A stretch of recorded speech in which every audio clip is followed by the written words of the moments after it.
katewa no nyalana tira vita no motina pino ni valiki maki anama tina pira fest tina pichalia kai atui ulu fatikia andomande hana kami pulikwa kayambi tentara kuetwa andama kwa Tsy Magnino Berti la la la andeha so vita rengi kalingo bohita yo se tavela andama kwa Tsy Magnino Berti la la la andeha so vita rengi kalingo bohita yo se tavela ya BRY-KA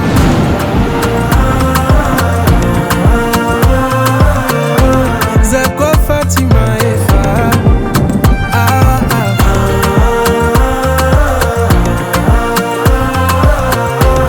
Tiutana kwa nia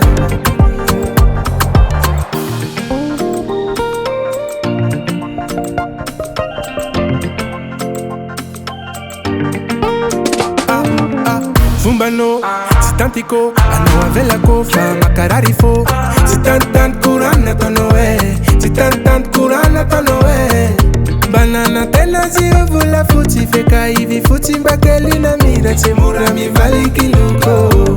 Andama kwa Tsy Magnino, Berti la la la andeha, so vita rengi kalingo, bohita yo se tavela. Andama kwa Tsy Magnino, Berti la la la andeha, so vita rengi kalingo, bohita yo se tavela. Ya BRY-KA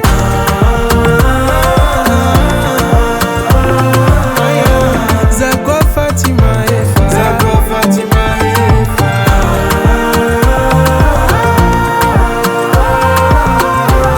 Tiutala kwa niha